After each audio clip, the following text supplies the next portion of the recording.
गायत्री मंत्र के विषय में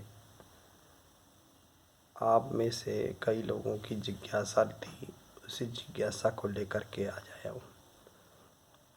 गायत्री महामंत्र एक ऐसा महामंत्र है जिसके 24 अक्षर हैं और 24 अक्षरों में 24 देव शक्तियाँ हैं और 24 देवताओं का वास है। इसलिए गायत्री 24 अक्षरों के साथ यह एक ऐसा मंत्र है जिसके जप करने से व्यक्ति के शरीर पर, मन पर, विचारों पर, भावनाओं पर इसका असर पड़ता है। और गायत्री मंत्र के विषय में हमारे अथर्ववेद में कहा गया है, स्तुता मया वरदा वेद माता प्रचोदयन्तां पावमानि द्विजानां आयुः प्राणं प्रजां पशुं कीर्तिं द्रविणं ब्रह्मवर्चसं मह्यं दत्त्वा व्रजत ब्रह्मलोकम। अर्थात गायत्री के जप करने से आयु, प्राण, प्रजा, पशु, कीर्तिम, द्रविणम यह सब चीज़ों की प्राप्ति होती है और व्यक्ति धर्म, अर्थ, काम और मोक्ष को प्राप्त होता है। और गायत्री के विषय में आप समझिए, इसके अक्षर 24 हैं। इनमें वेद, शास्त्र, उपनिषद और चारों वेदों का समावेश है। इसलिए इसको देव माता, विश्व माता, सद्ज्ञान और सद्भाव की अधिष्ठात्री कहा गया है। गायत्री वेदों की माता है, वेद भी जिससे उत्पन्न होते हैं उनकी माता है। और गायत्री जितने भी आप स्वरूप देखते हैं, दुर्गा, काली, लक्ष्मी, सरस्वती, यह सब गायत्री से ही उत्पन्न है। और जितने भी देवता हैं उन देवताओं की भी माता है, इसलिए इनको देव माता कहा गया है। पूरे विश्व की माता है, इनको विश्व माता भी कहा गया है। गौ, गंगा, गीता, गायत्री ऐसे हैं जो सब गायत्री से उत्पन्न होते हैं। और गायत्री मंत्र में समस्त देव शक्तियों का वास है। जिस तरह गाय के अंदर 33 कोटि देवता निवास करते हैं, उसी प्रकार से गायत्री के अंदर चारों वेद, उपनिषद, शास्त्र और जितना भी आप प्रकृति के बाह्य स्वरूप को देख रहे हैं वह सब कुछ गायत्री से ही उत्पन्न होता है और गायत्री में ही विलय हो जाता है। मोटे मोटे अक्षरों में समझिए कि अक्षर 24 परम पुनीता, इसमें बसे शास्त्र, श्रुति, गीता, ये सब कुछ गीता, गायत्री जितना भी आप देख रहे हैं संसार में, यह सब प्रकट हुआ है। यह ब्रह्मा जी के नाभि से उत्पन्न होता है ब्रह्म कमल। उस ब्रह्म कमल से भगवान विष्णु की उत्पत्ति हुई। ब्रह्मा, विष्णु, महेश की भी माता हैं गायत्री माता।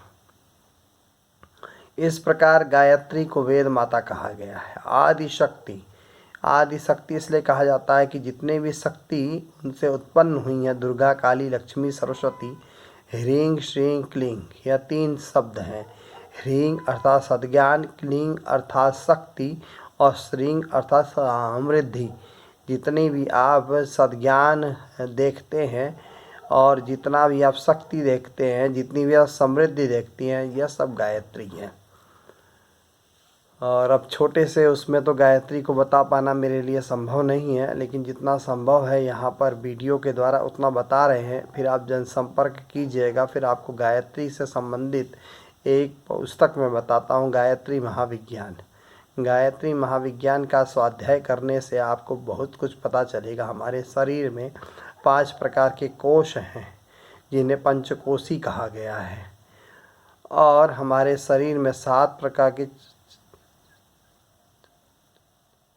चक्र हैं, जिसमें मूलाधार चक्र, स्वादिष्टान, नाभि चक्र, हृदय चक्र, विशुद्धि चक्र, आज्ञा चक्र और सहस्त्रार्थ। और गायत्री के जप से ये सारे चक्र एक्टिवेट हो जाते हैं और इन चक्रों में एक ऊर्जा बनने लगती है और इसी ऊर्जा से कुंडलिनी जागरण की साधना पूर्ण होती है। और हमारे शरीर में 24 प्रकार की ग्रंथियां हैं। 24 प्रकार की ग्रंथियों में समझिए कि 24 प्रकार के जो एक एक गायत्री के एक एक अक्षर हैं। जब हम गायत्री मंत्र बोलते हैं तो पूरे शरीर में हमारे जो 24 ग्रंथियां हैं, उन ग्रंथियों में स्पंदन होना प्रारंभ हो जाता है और उन ग्रंथियों से स्राव होता है और उन स्रावों से हमारे अंदर के चक्र एक्टिवेट हो जाते हैं और पंचकोश का जागरण होता है। यह सब लंबी प्रक्रिया है, साधना की प्रक्रिया है। इससे यह साधक के आचरण, व्यवहार, चिंतन, चरित्र चिंतन, आचरण, व्यवहार, मनन, चिंतन, खान पान आदि संबंधी भी कुछ कुछ नियम हैं, उनका पालन करना पड़ता है। लेकिन सामान्यतः व्यक्ति को गायत्री का जप करने के लिए गुरु दीक्षा लेना अनिवार्य है। गुरु के द्वारा मंत्र की दीक्षा लेकर के जब व्यक्ति गायत्री का जप करता है तो वह गायत्री, उसकी साधना अच्छी होती है। इसलिए गायत्री साधक को साधना करना पड़ता है। भगवान शिव ने भी शिव संहिता में आदि शक्ति माँ पार्वती को गुप्त रहस्य, गायत्री के गुप्त रहस्य बताए और भगवान राम को ऋषि विश्वामित्र ने बला और अतिबला विद्या सिखाई और उसमें गायत्री महामंत्र के जप प्रातःकाल उठ के रघुनाथा मात पिता गुरु नामहि माथा, और भगवान भी राम ने भी गायत्री का जप किया जिससे उनको बला अतिबला विद्या प्राप्त हुई। महर्षि संदीपनी ऋषि के आश्रम में अल्पकाल में ही भगवान कृष्ण ने सभी प्रकार की विद्याओं को ग्रहण किया। उपनयन संस्कार के द्वारा, यज्ञोपवीत संस्कार के द्वारा अपने गुरु संदीपनी से भगवान कृष्ण ने गायत्री की दीक्षा पाई। इससे गायत्री की महत्ता पूर्व से ही, अनादिकाल से ही इसका बहुत महत्व रहा है। इसलिए गायत्री की सामान्यतः विधि यही है। लेकिन आजकल के आपाधापी के जीवन में पंडित श्री राम शर्मा आचार्य पूज्य गुरुदेव ने शांति कुंज हरिद्वार द्वारा गायत्री जप के लिए गायत्री दीक्षा प्रारंभ की और इसके छोटे स्वरूप को बता करके बड़े बृहत महाविज्ञान में इसका वर्णन किया है। इसलिए गायत्री साधना हर साधक को करना चाहिए। गायत्री साधना के लिए उपयुक्त आसन में, शुद्ध आसन में और तुलसी की माला से ही गायत्री का जप करना चाहिए। तुलसी की माला से, रुद्राक्ष की माला से गायत्री का जप नहीं होता है। सिर्फ चंदन और तुलसी की माला से गायत्री का जप होता है।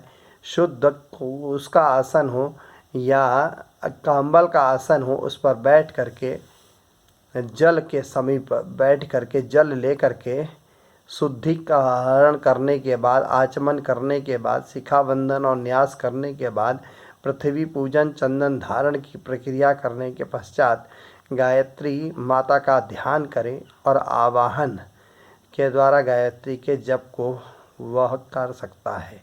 सामान्यतः प्रक्रिया यही है, लेकिन आगे की जो विशेष प्रक्रिया है साधना की, वह गायत्री महाविज्ञान में वर्णित है। इस प्रकार से व्यक्ति को गायत्री का जप करना चाहिए और गायत्री के जप से व्यक्ति के चरित्र में, चिंतन में, आचरण में, व्यवहार में शुद्धता आती है और गायत्री के द्वारा ही व्यक्ति मनुष्य जीवन पाकर धर्म, अर्थ का काम और मोक्ष को प्राप्त करता है और गायत्री के द्वारा ही व्यक्ति ओमकार तक पहुंचता है। गायत्री का विलय लास्ट में ओमकार में हो जाता है। इसलिए आदि शक्ति को साथ में लेकर के शिव और आदि शक्ति माँ पार्वती अर्थात प्रकृति और पुरुष का समावेश होता है और इस प्रकार गायत्री साधना पूर्ण होती है। तो गायत्री के विषय में यही है कि आप किसी भी दिन अगर आपको कोई उपयुक्त गुरु प्राप्त हो तो गायत्री की दीक्षा ले लेनी चाहिए और गायत्री का जप करना चाहिए। नहीं तो उपनयन संस्कार यज्ञोपवीत के द्वारा भी गायत्री का जप किया जा सकता है। उपनयन संस्कार का होने के पश्चात गायत्री के जप का अधिकार प्राप्त हो जाता है। इस प्रकार गायत्री के जप करने से आपके जीवन में धीरे धीरे स्नेह स्नेह गायत्री का प्रादुर्भाव होगा और गायत्री आपके जीवन में आएगी। गायत्री जप करने के साथ साथ यज्ञ का भी बहुत महत्व है।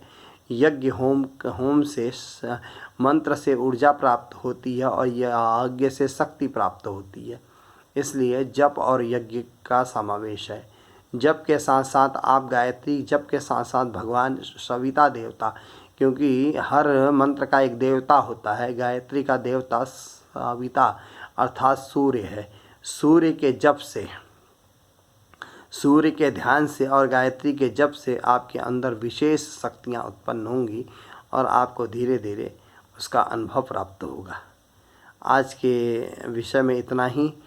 इसमें जिनको विशेष जिज्ञासा है, जिसको विशेष जानने की रुचि है, उनसे निवेदन यह है कि आप एक बार अवश्य शांति कुंज हरिद्वार, उत्तराखंड में स्थित शांति कुंज हरिद्वार एक आश्रम है, वहाँ जाएं और गायत्री के विषय में अधिक से अधिक जानकारी लें। पूरे भारत में नहीं, पूरे विश्व में गायत्री शक्तिपीठ हर जगह उपस्थित है।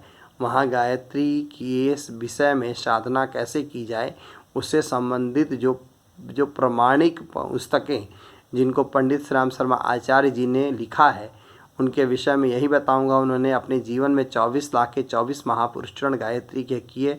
3200 से अधिक पुस्तकें उन्होंने अपने जीवन में लिखी। इस प्रकार से उन्होंने गायत्री को सिद्ध किया और गायत्री साधना की।